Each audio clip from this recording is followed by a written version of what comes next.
All right, good evening, everyone. I'd like to call the meeting to order. It's 7:01 of the Narragansett School Committee. Please stand for the Pledge of Allegiance.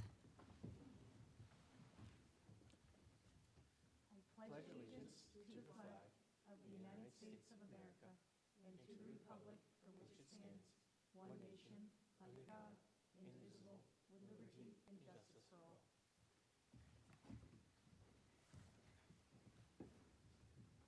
All right, good evening, everyone. I'd like to thank everyone for coming. Tonight, we did take one vote in executive session to approve one homeschooling request 5-0. And is there a motion to seal the executive session minutes from tonight? So moved. Second. All in favor? Aye. Aye. Motion passed 5-0. It's now time for open forum. Is there anyone that would like to speak? Okay, so we are cruising right along to oral reports, and we are going to start with the student liaison report tonight. Hello, everyone. We're nearing the conclusion of midterms at the high school, which have been taking place since Thursday the 15th and will end Friday the 23rd, officially marking the end of the first semester. This year, NHS implemented a new midterm schedule that has been running smoothly and has received positive feedback from both students and teachers. The updated schedule encouraged exams and performance assessments in all courses, helping students build important exam-taking strategies. In addition to wrapping up the semester, several exciting events are coming up. On January 24th is the Royal Tea Party, Brenner Reardon Senior Project, where chorus and theater members will be playing Disney characters and performing at the middle school for elementary schoolers. There will also be activities and food from local vendors, and proceeds will go to the theater program. Looking ahead to the beginning of February, Olivia Citrone's senior project, the Winter Ball, will be held at the Towers. Lastly, the Mariners athletics are having great success this winter season, with almost all teams currently maintaining winning records. That's it. Thank you, Hannah. Just a quick question, and you may not know the answer. The Winter Ball, is that for Narragansett High School students, or is it for the community? Do you know any more about that project? It's for juniors and seniors. I think this is the third year it's been running.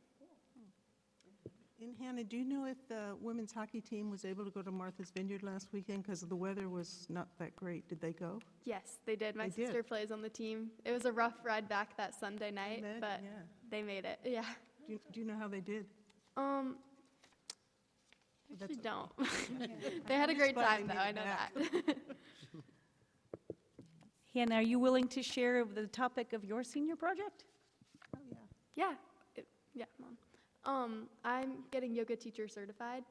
So I went through the training process and I've been teaching classes to teachers at school. That's awesome. Just high school teachers or middle school teachers as well, or mostly just high school? I've only done high school teachers so far, but I need more teaching hours, so Yeah. yeah. That'd be interesting if you talked with your principal and see if you could open it up to staff at the elementary school or the middle school if the timing worked with your schedule. That's pretty neat. Yeah, I'd love to. And did you just get interested in yoga like very recently and this is a learning stretch, or is this something you've been kind of interested in doing yourself for a couple years? I've been doing yoga for a few years now, and I've been interested in starting to teach, so this is a learning stretch for me for sure. Well, I think that's great. It's a nice skill for you to take with you as you move on, just to kind of reduce stress and relax. So Yeah, good for sure. you. Thank you. Does any other committee members have any questions for Hannah? Okay, well, thank you very much. Okay, so we're moving on to school committee reports. Do any school committee members have a report to give? No, you good. Okay. Sounds like you guys are on the same committee. Dave, do you want to give the update? Yeah, we were on the Okay. same committee. We had a budget meeting for the Building and Grounds Committee, was it on the 6th?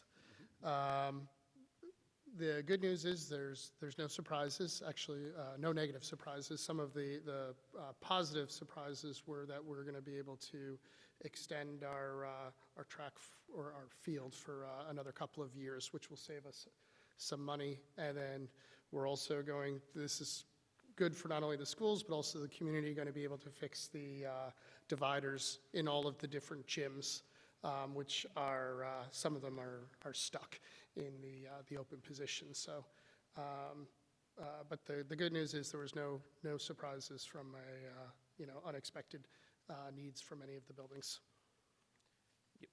Anything to add? No, you're right. We're restarting buying some more buses this year. Is the only other thing I would like to mention, because we still own all of our buses and employ all of our own staff for that, which is a huge benefit for our district. And as you said, there was no major surprises. It was looking pretty solid for next year. So that's good.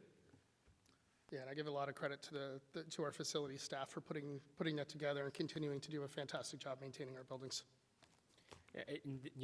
Exactly. It's credit to them. One of the things we've emphasized is maintenance of our buildings, where we keep up every year, adding a certain amount. And it's why we do not see, like other districts, massive deficits or massive projects that come out of nowhere, seemingly. It's because we keep up on it. So, perfect. Do any other members have an update to give? I don't know if anyone was able to make it to the legislative breakfast, any school committee members? I was able to attend. Do you want to give just a quick soundbite or no? Sure, I can give a quick soundbite. It was well attended, in my opinion, from all of our representatives were there. Peter helped lead it. It was a beautiful day down at the clubhouse, and it was good breakfast was served. Legislatively, there's, as a district, when we're speaking about budgets, I just mentioned the transportation. So it was trying to get RIDE to be a little more understanding with how much transportation costs have ballooned and how much they have impacted districts' budgeting. We've always, we're less impacted, but a lot of districts do find themselves with students who we want to meet the obligations for, but it's a surprise expense that is mandated by the state, and the state does not reimburse, which we have a long list of those which do stress many towns' budgets. Emphasized that, and emphasized a few other relations to just general trying to improve the legislative commitments by the state to education. So, thank you. All right, thanks, Justin. Okay, CJ? We had the Parks and Rec Advisory Board. We're going over the new year planning and programming and budgeting. Also, it's that time of year again. And so that's gone well. And then having a subcommittee go over planning what could be done more in the town.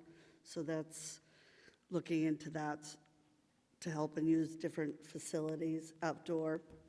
And we also have, Cristofaro is completed phase 1 in their parks there. So that's good. They've upgraded that. And they'll have, they should have phase 2 done by the end of the spring, so that'll be nice for the families. And then I think phase 3 is in the distant future, but at least they're working on that. So that'll be nice. All right, well, thank you. Okay, so we are moving on to the superintendent's report. Dr. Cummings? Great, thank you so much. So as everyone indicated, after a very long holiday break, everyone is back into school, and many thanks to our facilities folks who have been keeping up with the cold temperatures and making sure our pipes are staying sound and warm enough to heat our buildings, and kind of all those pieces. Often involves a late night visit to making sure the pipes are staying warm, so we're appreciative for all the hard work that they're putting in. So I will just provide one or two more details on a couple of things already mentioned. So first of all, we did host a legislative breakfast for Washington County, for South County, last 2 weeks ago. And it was very well attended, so I'm grateful to our local representatives and senators and all of them from Southern Rhode Island to come together so that we can have a unified voice in things that affect our region. One of those things, and one of our most important legislative priorities, is fully funding high-cost special education. So as you all may know, that any costs for special education that exceed 4 times our per pupil costs are supposed to be reimbursed by the state. Currently, they've only funded that, or historically, they've funded that at less than 50%, which then means that the towns have to pick up that mandated cost. And so one of the things that our legislators were really receptive to, and I think will be very helpful with, is helping to defray that cost that's been falling on the town for services that students are required to have.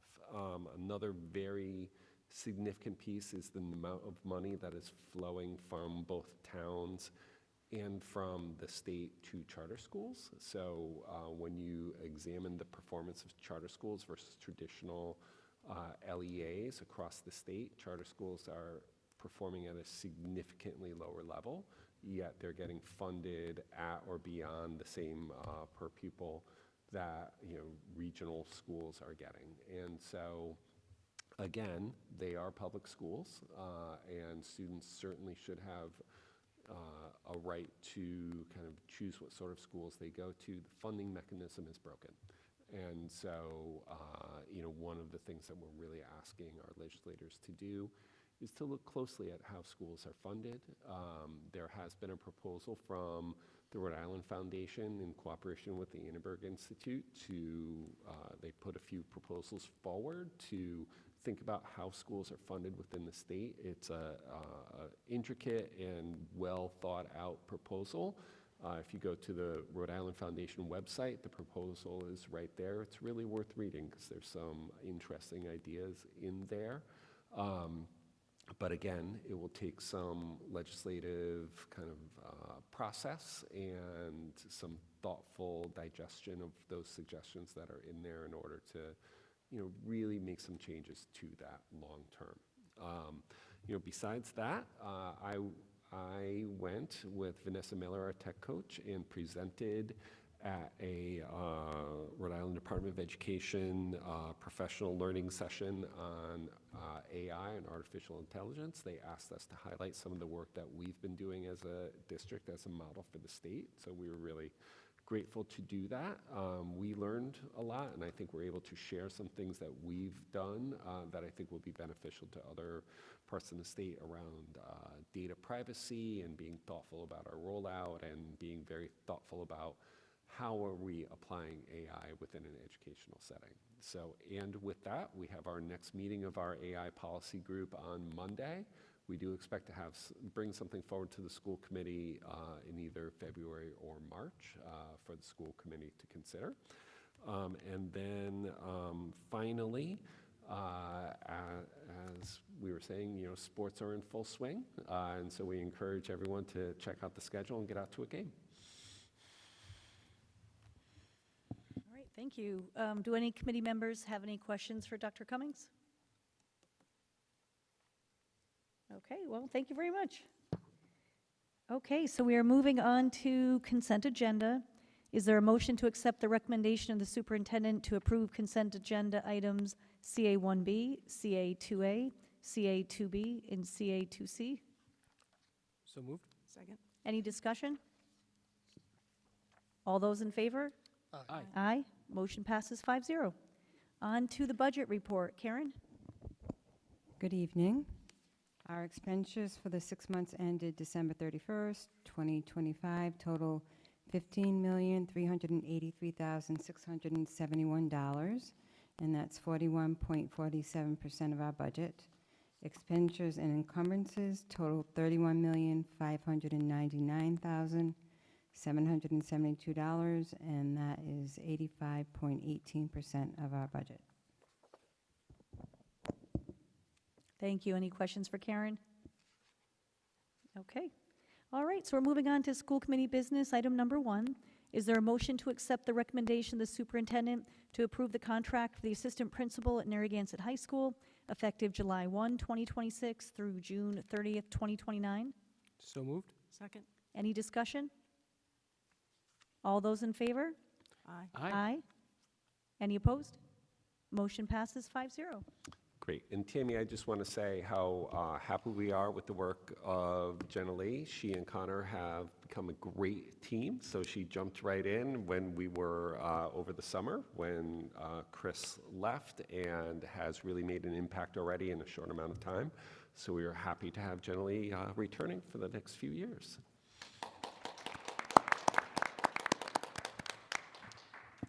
Well, I just want to second that. It's very, very hard work, the work that you're doing, and we really are grateful for your leadership and stepping up and the teamwork, and we're just so pleased to support the recommendation that Pete made us, and really happy to have such a strong leadership team at all the schools, but the high school is here today, and thank you for coming tonight, and we're grateful and we appreciate you and all of your hard work, so congratulations. Okay, we're moving on to item number 2.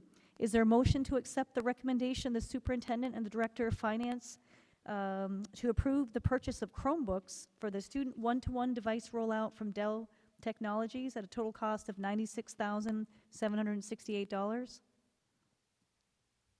So moved. Second. Discussion? Good evening. This is the normal time I come to you every year regarding purchases for our Chromebooks for next school year. Again, this is the same thing. This is for incoming grade 1 students, grade 5 students, and grade 9 students. We try to time this as best we can. We know that Dell's fiscal year ends at the end of January, so this is the perfect time for us to get the most aggressive pricing. But the other thing I think we time this right is with the industry, there's a huge push for AI, and we've gotten information from our Dell reps and some of our vendors like CDW that price of RAM and SSD hard drives is going to double or triple come this spring. And it's just the amount of processing power, memory, and storage they need to run all these new AI endeavors. So I think, once again, we timed it right. And the timing also worked out where we're getting the newest model. So the Dell just released their Chromebook 11s. We were previously purchasing 3120s. So these Dell Chromebooks 11 are the newest models out there. And we're also, as in the past, for their normal clamshell laptops, regular Chromebooks for grades 5 and 9.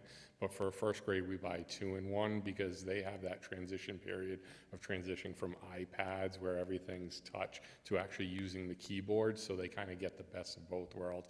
And this has been discussed with the grade 1 teachers, and I check with them every year, and they love having the 2-in-1s for those young ages.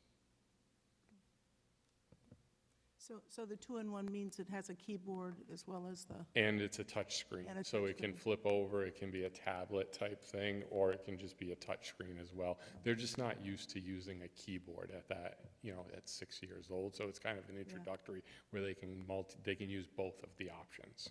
So that's why the elementary is a little bit more expensive? Correct. Yeah. The 2-in-1s, because of the hinges, they have to make them so that the hinges close all the way opposite, and with the touch screen, the screens are a little more expensive. Thank you. Yep. So are we anticipating a much different price next year, or do you think we'll be over this? Or I know the crystal ball only works so well. Yeah, it's kind of, you never know. Like when COVID hit, they had the Intel chip shortages. This, they're saying, is going to double that, but it's components, so it's not like the entire Chromebook. It's the memory and the hard drive. So I would say even if those two components doubled, you're talking maybe $50 to $100 per device. And for budgeting purposes for next year, I've included that in there. But we're still with the wiggle room and the back and forth with Dell, I'm usually able to get it well below what we're budgeting for. All right, appreciate that. Yeah. Any other questions before we vote? Okay. All right. Okay. All those in favor? Aye. Any opposed? Motion passes 5-0. And the other vote, is there a motion to accept the recommendation of the superintendent and director of finance to approve the purchase of laptops and docks for teachers at Narragansett Peer School at a cost of $55,517.02? So moved. Second. Discussion? So this is the four-year cycle that we have. Every year we buy for a different school the teachers. So it's 1 year it's the middle school, we'll buy teacher laptops. The following year the high school, following year elementary school, following year admin and support staff.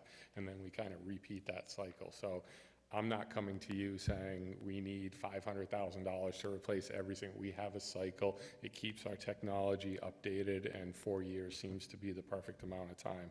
So this coming summer is the middle school teachers swap. So they'll be coming in, we'll be giving them their new ones. And as always, we give them a choice. So we either give them a choice of a 2-in-1 or a basic clamshell with no touch. Like Diane, like you had mentioned, the 2-in-1s are more expensive. So if the teacher doesn't have a need, isn't going to use it, we don't want to just buy it just to buy it. So that's why we give them the choice, 2-in-1 versus clamshell. And we always have a couple extra in case someone changes their mind or something needs to go. And we need to have backups for repairs or if something is out for repair. So that's kind of this cycle. And what was I? Sorry, lost my train of thought for a sec. And this also is brand new. Dell revamped their models. They used to have the Latitude. It's kind of their different models that they have, but now they're going with a Pro Plus Premier. So this Plus model lines up with where the Latitude was. And same type of thing. Overall, when I looked at this, like dollar for dollar, if we were to make these same amount of purchases using last year to this year, it's only a 3% increase from last year to this year. And I think we're actually saving money because it's actually all brand new models. So every Chromebook's the newest model and every laptop's the newest model that they just released.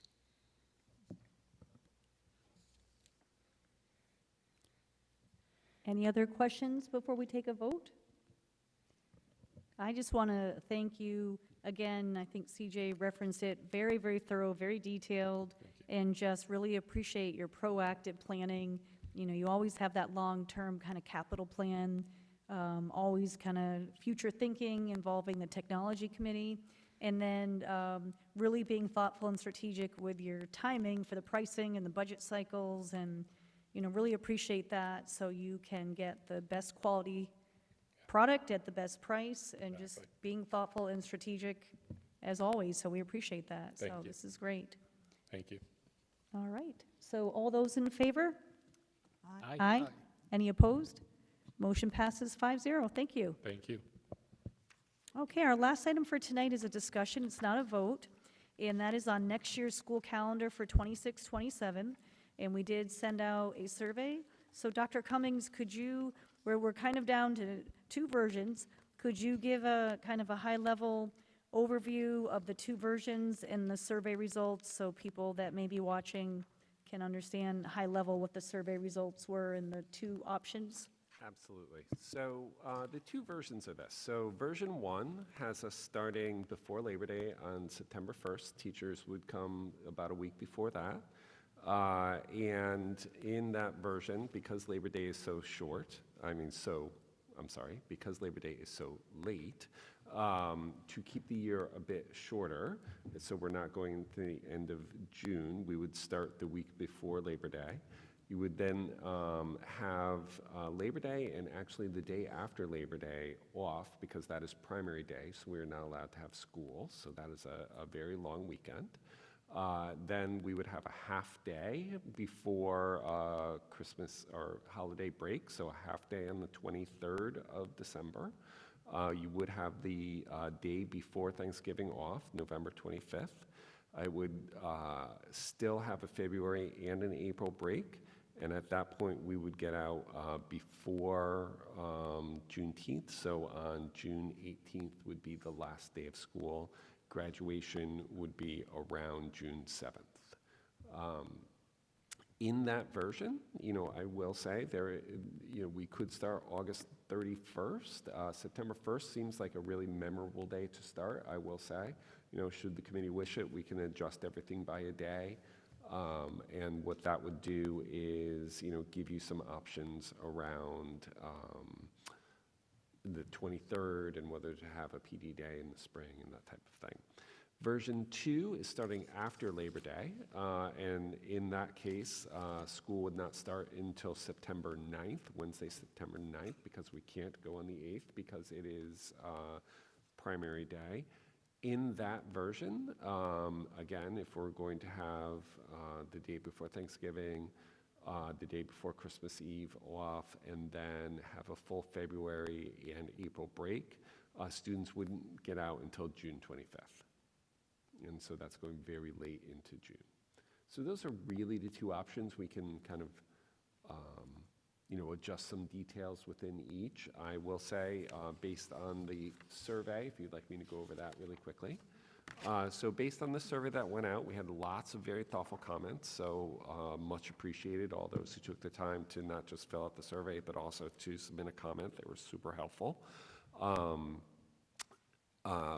83.9, so about 84% of people that filled out the survey were in favor of starting before Labor Day, and many of the comments stressed that for this year only, because of the very late Labor Day. And so with that, the majority of people filling it out were parents.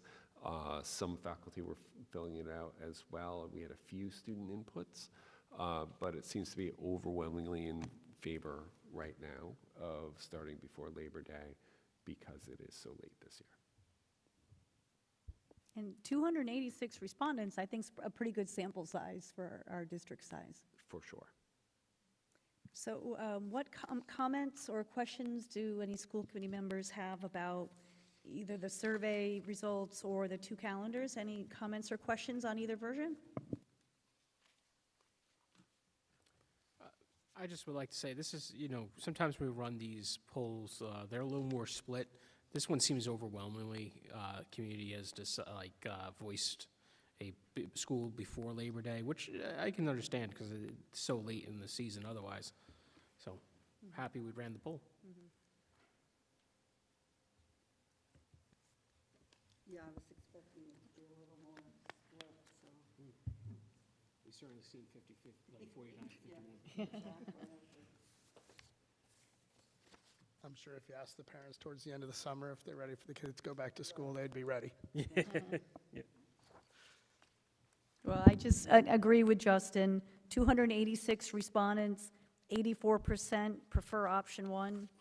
I'm happy to support what the 84% of the people are interested in, and I think it's great as it is. I wouldn't recommend, shifting things back by a day. I think, September 1 is just right. And It's a nice, memorable day. well, it just has a different feel from, we're going back in August, so like, no, still going back in September, so. And then, Dr. Cummings, that for version 1 that starts on September 1st, the half-day December 23rd would count as a full day, and that's a half-day for students and staff. Like, staff wouldn't have a meeting. That would be a half-day for them, too. Yep, and that counts as a full day for It students. does. Yep. As a reminder, RIDE measures time in minutes rather than days, and because we've extended our school day, not only do we not have to, do students not have to make up snow days, but we have the wiggle room to do some of the half days. Do we have any information on neighboring districts' calendars at all? We do, and within a day or two, most right now are considering starting before Labor Day because it is so late this year.